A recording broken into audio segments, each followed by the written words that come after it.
bentuk mereka ini adalah jaringan putus. Jaringan putus. Jaringan putus. Maksudnya gimana nih? Jadi misalnya penerimanya misalnya tadi kayak Prof. Gayus cerita misalnya sopir atau staf lah ya. Oke. Lalu staf si A ini diperintahkan untuk memberikan ke B. Agak dekat lagi. Mungkin jangan. Dimintakan kepada B. Ya. Tapi si A nggak tahu dari B ini nanti kemana. Oh, kayak teroris dong.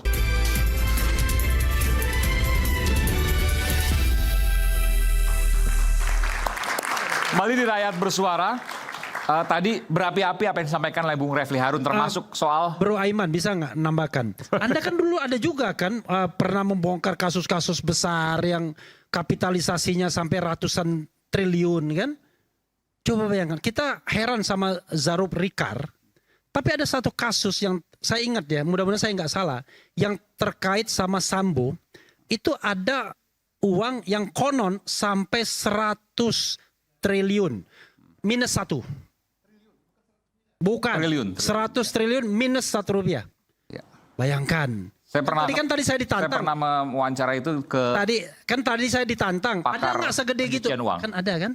Ya. Ada sendiri yang memverifikasi dan melakukan investigasinya. Ya, ke Mbak Yenti waktu. Nah, syukurlah iya dia bilang. Iya. Nanti kita bicara soal itu, tapi kalau...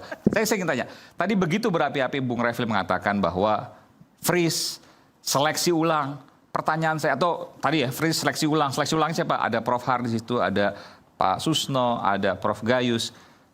Jangan-jangan kita lupa, kita masih punya komisi yudisial yang tugasnya mengawasi lembaga peradilan. Apakah itu dirasa kurang? Saya ingin, sebelum ke Bung Refli ya, saya ingin ke Pak Mukti Fajar, juru bicara Komisi Yudisial dan juga Komisioner Komisi Yudisial. Baik. Ini, saya mau tanya dulu, batin dari Komisi Yudisial, melihat ada mantan pejabat MA yang terkait dengan hakim ya, 3 hakim. Yang kabar nanti ada 1 hakim lagi ketua PN, tapi saya tidak tahu informasi yang terbaru ya. Dan hakim-hakim sebelumnya ada Gazalba, ada Nur Hadi yang luar biasa waktu itu. Betul. Bagaimana KAI melihat ini? Bagaimana batin KAI melihat ini? Tentu kita prihatin ya, sangat prihatin. Ya pertama kalau ditanya kaget enggak begitu kaget sih. Enggak begitu kaget? Enggak begitu kaget. Karena kan sudah ada sebelumnya. Hakim Tapi Agung, 1 triliun ini? Enggak. Kasus tentang hakim ya, yang kemudian itu ada jaringannya waktu itu. Dan saya sudah menyatakan 1,5 tahun yang lalu waktu saya jadi ketua Komisi Yudisial, saya sudah nyatakan ada mafia peradilan di Mahkamah Agung. Tapi sepertinya ya nggak viral dan kemudian nggak mendapat tanggapan yang luas. Tetapi bahwa memang ada itu mafia. Nah, bentuk mereka ini adalah jaringan putus. Jaringan putus. Jaringan putus. Maksudnya gimana nih? Jadi misalnya penerimanya misalnya tadi kayak Prof. Gayus cerita misalnya sopir atau staf lah ya. Oke. Lalu staf si A ini diperintahkan untuk memberikan ke B. Agak dekat lagi, mungkin jangan. Dimintakan kepada B. Ya. Tapi si A nggak tahu dari B ini nanti kemana. Oh, kayak teroris dong, Ya. sistem sel. Putus, ya. Betul ya? Ya. Sistem sel ya. Nah, dan itu banyak, nggak cuma 1. Ada dari sini, ada dari sini. Jadi Anda mau mengatakan kalau Zarub Rikar yang dibongkar susah.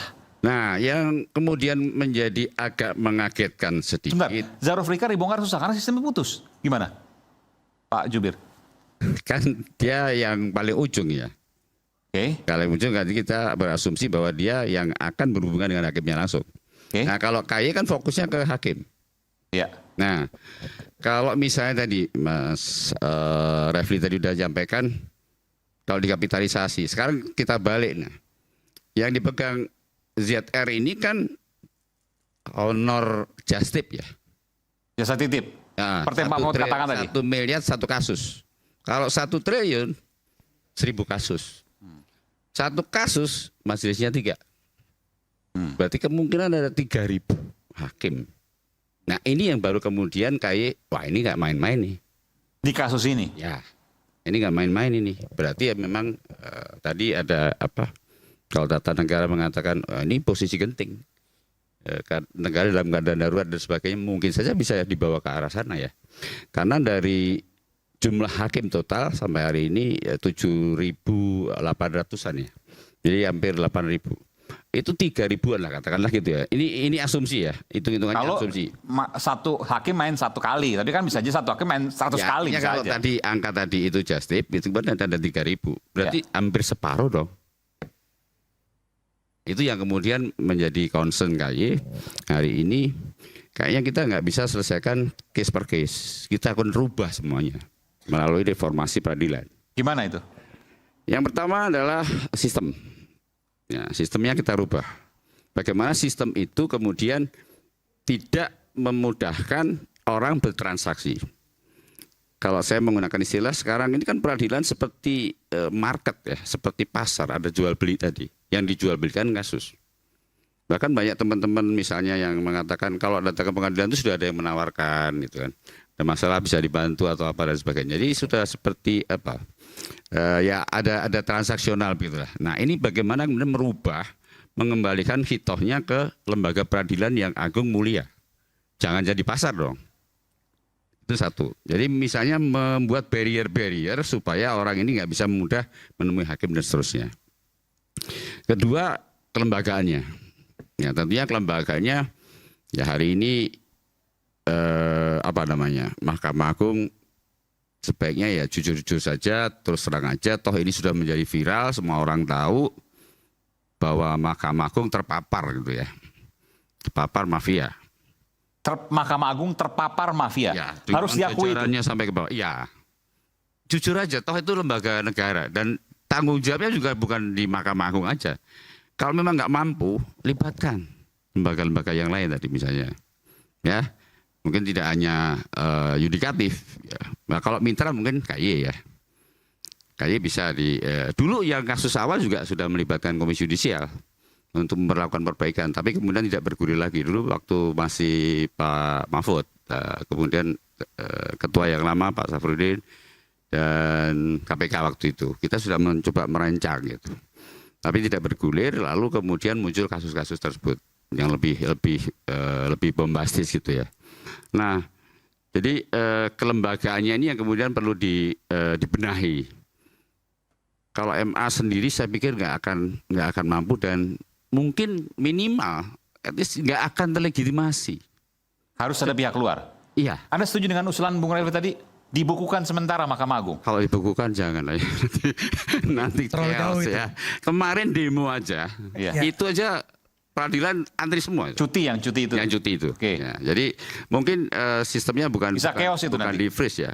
Tapi bagaimana kemudian melakukan pembenahan tadi seperti kelembagaan. Misalnya gini, ketika melakukan pemeriksaan ya, MA membuat tim pemeriksa untuk hakim kasasi yang kasusnya Tanur ini.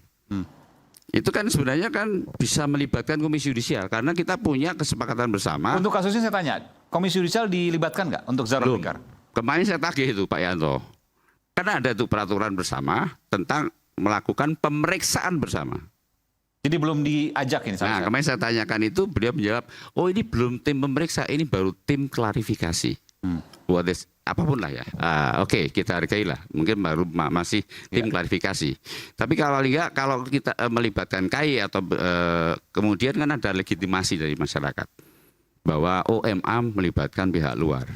Tapi kalau diurusin sendiri, masalahnya di situ sendiri, ya udah kuwer ya itu aja masalahnya kan. Jadi kalau saya tanyakan secara singkat, KY akan melakukan apa ketika diminta bantuan oleh MA untuk membersihkan kasus Zahra Fikar ini, untuk menyuci semua? Ini kan sudah jadi budaya ya. Saya pikir tidak dengan mudah. Tetapi bahwa tadi keterlibatannya tidak hanya dengan Komisi Yudisial. Budaya maksudnya? Budaya, menjadi culture kan. Kalau sampai 12 tahun tadi kada katakan 10 tahun itu kan berarti bahkan tadi ada Zarofnya dari Prof. Asrul dari tahun. Bukan budaya di lembaga peradilan kan? Di lembaga peradilan tentang Markus ini kan udah lama. Kasus seperti Zarof ini, Anda yakin, KY yakin bahwa bukan hanya satu ini? Enggak cuma satu Pak. Yang modelnya kayak Zahra Fikar ini? Iya enggak cuma satu. Jadi ada Zahra Fikar yang lain? Iya, kalau di mapping itu ada. Kita bongkar nanti, sepas jeda kami akan segera kembali, tetaplah bersama kami di Rakyat Bersuara.